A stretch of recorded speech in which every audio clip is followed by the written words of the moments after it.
ऐसा क्या हुआ कि जिसे देखकर मुंबई के लोग मतदान छोड़कर घर वापस जाने लगे? जी हाँ, आज मुंबई के 5वें चरण का मतदान होना था, लेकिन वहां पर देखा गया कि पब्लिक मतदान छोड़कर घर वापस जाने लगी। जहां पर विपक्ष के नेताओं ने मतदान केंद्र में इतनी लंबी हुई लाइन लगाए रखी थी, जिसे परेशान होकर लोग अपने घर वापस जाने लगे। तो चलिए आइए ज़्यादा इंतज़ार ना करते हुए रवीश कुमार का ये वीडियो देखते हैं। नमस्कार, मैं रवीश कुमार। 5वें चरण में आज मुंबई की 6 लोकसभा सीटों के लिए वोट डाले गए। चुनाव आयोग ने शहरी मतदाताओं से अपील की थी कि बाहर निकलें और वोट डालें। मुंबई में मतदान का प्रतिशत काफी कम रहता है, लेकिन इस बार दूसरी ही कहानी सामने आने लगी। दोपहर होते होते विपक्ष के नेता ट्वीट करने लगे कि मतदान केंद्रों पर लाइनें लंबी हैं, जानबूझकर मतदान धीमा किया जा रहा है। उद्धव ठाकरे ने धीमे मतदान को लेकर प्रेस कॉन्फ्रेंस की। कांग्रेस नेता वर्षा गायकवाड़ ने भी मतदान धीमे होने और लंबी लाइनों को लेकर बयान दिया। 5 बजे तक मुंबई की 6 लोकसभा सीटों पर मतदान का प्रतिशत 50 से कम ही रहा, लेकिन मतदान केंद्रों के बाहर लंबी लंबी कतारें देखी गईं।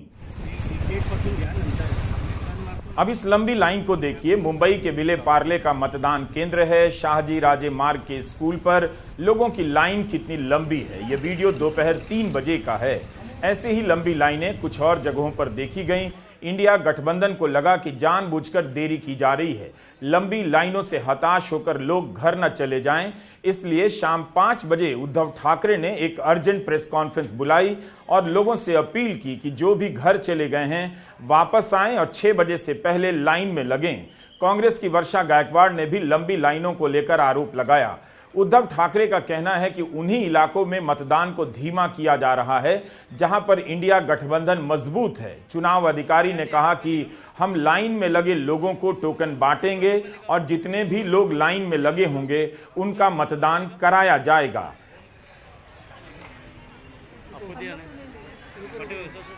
तो मैं सारे मतदाताओं को एक रिक्वेस्ट करता हूं, विनती करता हूं कि चाहे सुबह के 5 भी बज जाए, लेकिन आज जब तक समय दिया हुआ है उसके पहले आप मतदान केंद्र में जाइए।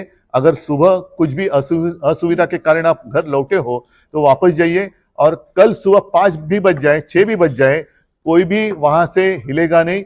आपको वोट करने का अधिकार है और आप वोट देने के बिना वो जो केंद्र है वो बंद नहीं हो सकता। और सारे लोगों को मैं ये कहता हूं कि जहां जहां ये असुविधा है, जहां पर ये जानबूझकर देर लगाई जा रही है, वहां का उस केंद्र का नाम और वहां अंदर जो इलेक्शन कमीशन के लोग बैठे हुए हैं उनका नाम हमें अगर बता दे तो हम अदालत में भी जाएंगे और साथ ही साथ कल प्रेस में वो लिस्ट हम जाहिर करेंगे। मुंबई की सभी सीटों पर शाम 6 बजे तक 50% से भी कम मतदान हुआ। बीजेपी के नेता देवेंद्र फडणवीस ने भी मुंबई में धीमे मतदान की शिकायत की। उन्होंने भी चुनाव आयोग से गुजारिश की कि धीमे मतदान की शिकायतों को देखें और तुरंत कार्रवाई की जाए। मुख्य चुनाव अधिकारी एस चोकालिंगम का बयान आया कि उन्होंने सभी रिटर्निंग अफसरों और कलेक्टरों को आदेश दिया है कि रिजर्व स्टाफ को भी ड्यूटी पर लगाएं और मतदान कराएं। उन्होंने कहा कि सुबह के वक्त लंबी कतारें थीं, मगर धीरे धीरे कम होती चली गईं। मुंबई में संगीतकार अमित त्रिवेदी वोट नहीं डाल पाए। उन्होंने इंस्टाग्राम पर एक वीडियो जारी करते हुए जानकारी दी है कि उनके पास सारे दस्तावेज थे, वोट की रसीद मिलने के बावजूद वोट डालने नहीं दिया गया। अमित त्रिवेदी ने कहा है कि उनके बूथ पर 200-300 लोगों को वोट डालने का मौका नहीं मिला।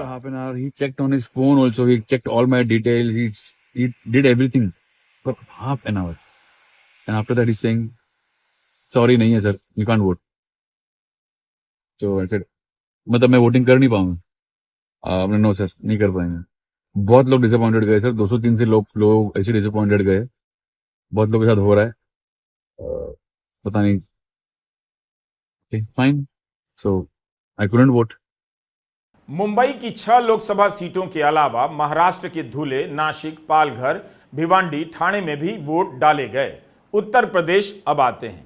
यहां की 14 लोकसभा सीटों पर मतदान चल रहा था, लेकिन बहस चल रही थी फूलपुर में आई रैली को लेकर। इस रैली में इतनी भीड़ आ गई कि आज भी मुख्यमंत्री योगी आदित्यनाथ और अखिलेश यादव इसे लेकर एक दूसरे पर निशाना साधते रहे।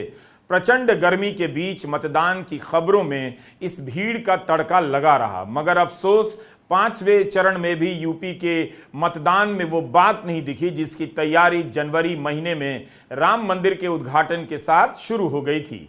बीजेपी को लगा कि 2024 में 80 सीटों के उत्तर प्रदेश में जय श्री राम का ही नारा गूंजेगा। उसने मोदी मोदी का नारा बंद तो नहीं किया, लेकिन जय श्री राम का नारा मोदी मोदी की तरह लिया जाने लगा। अयोध्या फैजाबाद लोकसभा क्षेत्र में आता है। आज अयोध्या में भी मतदान हो गया। यहां से इंडिया गठबंधन ने समाजवादी पार्टी के विधायक अवधेश प्रसाद को उम्मीदवार बनाया है। अवधेश प्रसाद को लेकर मीडिया में चर्चा कम हुई है। अगर इन्होंने बीजेपी को हरा दिया तो सारे पत्रकार इनकी प्रोफाइल खोजते फिरेंगे कि अवधेश प्रसाद कौन है। अवधेश प्रसाद पहली बार सांसद का चुनाव लड़ रहे हैं। अवधेश प्रसाद दलित हैं। फैजाबाद की सीट रिजर्व नहीं है, मगर समाजवादी पार्टी और कांग्रेस ने मिलकर यहां से एक दलित को उम्मीदवार बनाया है। पत्रकार बताते हैं कि इस सीट पर करीब 5 लाख दलित हैं और 3 लाख के करीब मुसलमान और इतने ही यादव। अगर ये संख्या ठीक है और तीनों का वोट गया तो अयोध्या का रिजल्ट चौंकाने वाला हो सकता है। 2020 के विधानसभा चुनाव में अवधेश प्रसाद मिल्कीपुर रिजर्व सीट से विधायक बने थे। अवधेश प्रसाद मौर्य को आप ठीक से देख लीजिए। 1992 में बाबरी मस्जिद के ध्वंस के बाद 1993 में जब उत्तर प्रदेश में विधानसभा चुनाव हुआ तब बीजेपी अयोध्या के अलावा फैजाबाद की सभी विधानसभा यानी 4 सीटों पर हार गई। यूपी में मुलायम सिंह यादव की सरकार बन गई। 2020 में जब राम मंदिर का शिलान्यास हुआ और उसके बाद विधानसभा का चुनाव हुआ तो अयोध्या जिले की 2 सीटों पर बीजेपी हार गई, जबकि पहले 5 सीटों पर बीजेपी जीत चुकी थी। फिर अयोध्या नगर निगम का चुनाव होता है तो बीजेपी ने बहुमत ही खो दिया। यहां तक कि जिस वार्ड में मेयर रहते हैं उस वार्ड से निर्दलीय उम्मीदवार जीता और राम जन्मभूमि तीर्थ क्षेत्र के वार्ड में भी निर्दलीय ही जीता। जिस वार्ड में मंदिर आता है वहां एक मुस्लिम उम्मीदवार निर्दलीय चुनाव जीत गया। इस बार क्या होगा कोई नहीं जानता। क्या मंदिर उद्घाटन का लाभ बीजेपी के लल्लू सिंह को मिलेगा? लल्लू सिंह 2 चुनाव जीत चुके हैं, तीसरी बार जीत गए तो हैट्रिक बनाएंगे। क्या लल्लू सिंह हैट्रिक बनाने जा रहे हैं?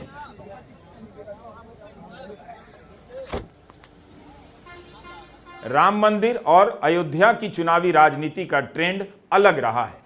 4 जून को फैजाबाद लोकसभा सीट के नतीजे पर नजर रखिएगा। इस वक्त फैजाबाद की चुनावी राजनीति में एक तरफा जोर नहीं चल रहा। आप नहीं कह सकते कि कोई नहीं है टक्कर में। फैजाबाद में 5 बजे तक का मतदान अच्छा हुआ, 57% से अधिक रहा। लेकिन यूपी में चर्चा फूलपुर की रैली की है। अब हम इस पर आते हैं, लेकिन आप फैजाबाद भूल मत जाइएगा।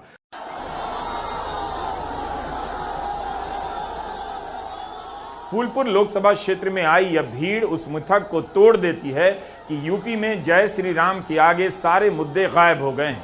अखिलेश यादव और राहुल गांधी ने भी ऐसी विशाल रैली नहीं देखी होगी। फूलपुर से समाजवादी पार्टी के उम्मीदवार अमरनाथ मौर्य ने इस रैली के लिए काफी तैयारी की। उनकी मेहनत पर पानी तो फिर गया, लेकिन उनकी सभा में आई भीड़ का वीडियो पूरे देश में वायरल हो गया। क्षमता से अधिक लोगों के आ जाने से स्पीकर और तार का संबंध टूट गया। अखिलेश यादव और राहुल गांधी सभा को संबोधित ही नहीं कर सके। इसके बाद राहुल और अखिलेश यादव ने एक वीडियो रिकॉर्ड किया, आपस में बातचीत की और वहां से चले गए। इस बातचीत में दोनों मानते रहे कि इस बार जिस तरह का गठबंधन हुआ है पहले कभी नहीं हुआ। बट मुझे लगता है कि अब एक नई तरीके की पार्टनरशिप बन रही है, क्योंकि जो इस बार हमारा कोऑपरेशन है शायद पहले ऐसा कोऑपरेशन नहीं हुआ। मतलब बिल्कुल सब जुड़ गए। सबसे अच्छा ये है कि जितना उन्होंने कहा 2 लड़कों की जोड़ी, उतना युवा आपसे हमसे इंडिया गठबंधन से और जुड़ गया। तो ये नेचुरल अलायंस है और नेचुरल अलायंस इसलिए लोग महसूस कर रहे हैं कि वो चाहते हैं कि नौकरी और रोजगार मिले। नौकरी और रोजगार मिले। तो ये बड़ी भावना है कि हमसे आपसे ये यूथ कनेक्ट कर रहा है।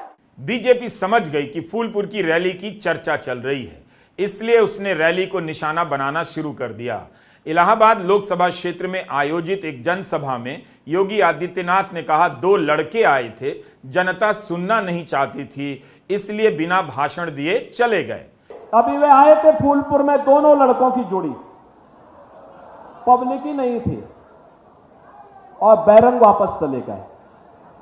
बहनों और भाइयों, अब लोग भी उनको सुनना नहीं चाहते, क्योंकि पब्लिक को पता है जनता सब जानती है और जनता को इसीलिए लोकतंत्र में जनार्दन बोला गया है। फूलपुर की बात हमने इसलिए की क्योंकि इसी से सटा है कौशाम्बी रिजर्व सीट, जहां आज मतदान हुआ। इस सीट पर बीजेपी के विनोद सोनकर और समाजवादी पार्टी के पुष्पेंद्र सरोज चुनाव लड़ रहे हैं। अखिलेश यादव ने तुरंत इसका जवाब दिया। वे आज संत कबीर नगर में प्रचार कर रहे थे, वहां भी भीड़ के कारण उनकी सभा के बैरिकेड टूट गए। सुनने में आया है कि विरोधी लोगों के जो हमारे दूसरे लोग हैं, जो सरकार में लोग हैं, उनके टेंटों में और पंडाल में कोई आ ही नहीं रहा है। ये जो पुलिस गायब हो गई है यहां से, ये सब भाषण सुनने गई है बीजेपी की। उनकी वर्दी उतरवा करके सादा कपड़े पहना के उनकी सभाओं में बैठा दिया जाता है। अगर फूलपुर की प्रचंड सभा का कौशाम्बी की सीट पर असर हुआ तो बीजेपी के लिए चिंतित होना स्वाभाविक है। कौशाम्बी में ही आता है प्रतापगढ़, जहां से जनसत्ता पार्टी के रघुराज प्रताप सिंह विधायक हैं। राज्यसभा के चुनाव में बीजेपी को उन्होंने समर्थन दिया, मगर लोकसभा के चुनाव में बीजेपी ने उन्हें कोई सीट नहीं दी। अभी तक रघुराज प्रताप सिंह चुप थे, इशारे में बात कर रहे थे, लेकिन अनुप्रिया पटेल के ललकारने के बाद अब उनके लिए चुप रहना मुश्किल हो गया। आज उन्होंने कह दिया कि सीटिंग एमपी विनोद सोनकर के खिलाफ नाराजगी है। उनके कहते ही साफ हो गया कि उनके समर्थकों का वोट समाजवादी पार्टी की तरफ जाएगा। ईडी के डर से कांग्रेस, सपा, शिवसेना के नेता अपने घर से कुर्सी, टेबल, ग्लास, लोटा, थरिया, बर्तन, कंचा सब लेकर गमला तक बीजेपी में चले गए, मगर रघुराज प्रताप सिंह ने बीजेपी के उम्मीदवार का विरोध कर दिया। ईडी के लोग भी आज जरूर परेशान होंगे कि आखिर उन्हें हमारा डर क्यों नहीं लगा। लोग अब डर क्यों नहीं रहे हैं, इस पर चर्चा होनी चाहिए। यूपी की राजनीति दिलचस्प होती है, हमेशा जब लगता है कुछ भी चौंकाने के लिए नहीं है, चौंका देती है। अब यहां केवल राम के नाम पर चुनाव नहीं हो रहा, दूसरे मुद्दों ने भी जगह बना ली है। उत्तर प्रदेश में मतदान के समय तनातनी की खबरें आम हो चली हैं। कौशाम्बी में आज फिर एक युवक ने बीजेपी को वोट देते समय वीडियो बनाया, उसके खिलाफ एफआईआर हो गई है।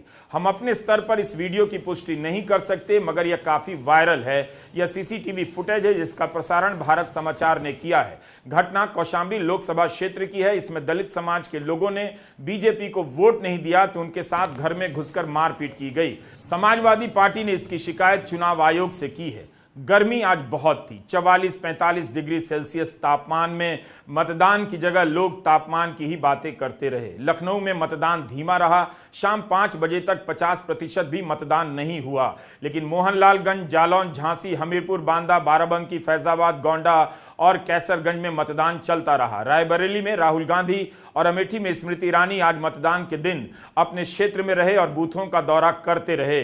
कन्नौज में जिस तरह से अखिलेश यादव ने मतदान के दिन मोर्चा संभाला था, उसी तरह आज हनुमान मंदिर में दर्शन के बाद राहुल गांधी रायबरेली के बूथों का निरीक्षण करने निकल गए। यहां कांग्रेस ने बूथों पर बूथ योद्धा बनाया है, उन सभी से मुलाकात की। रायबरेली में मतदान शुरू होने के बाद ईवीएम खराब होने की खूब शिकायतें आईं। रायबरेली के जिला अधिकारी के अनुसार 43 ईवीएम मशीनों को बदलना पड़ा, 20 कंट्रोल यूनिट और 21 वीवीपैट मशीनें बदलनी पड़ी।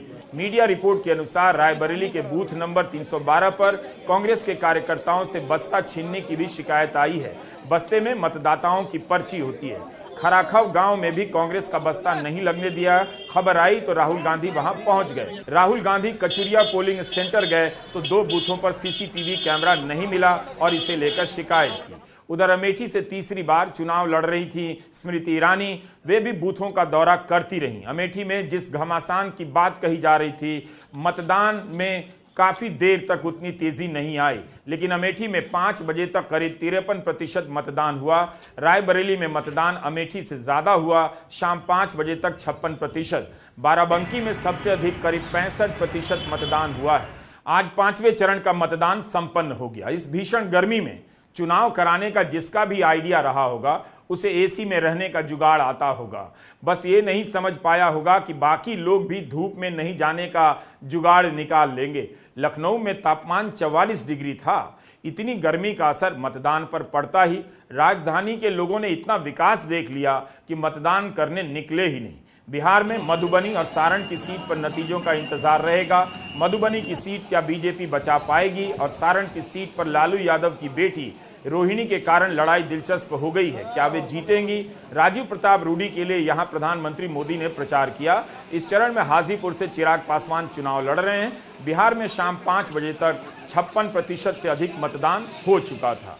बंगाल में चुनावी घमासान की कहानी अलग ही स्तर पर चल रही है। आज यहां सभी दलों की तरफ से 1000 से अधिक शिकायतें चुनाव आयोग के पास दर्ज कराई गई हैं। शाम 5 बजे तक वहां 73% मतदान हुआ है। 20 मई को हमने चुनाव आयोग को लेकर एक लंबी रिपोर्ट बनाई है। इस चुनाव में चुनाव आयोग की भूमिका को लेकर तरह तरह की बातें हो रही हैं। क्या बातें हो रही हैं आप तक पहुंचनी चाहिए, आप जरूर देखिए। मतदान के दिन हमारी पहुंच हर राज्य में नहीं होती है, इसलिए वोटिंग को लेकर हमारी रिपोर्ट जरा सीमित होती है। नमस्कार, मैं रवीश कुमार।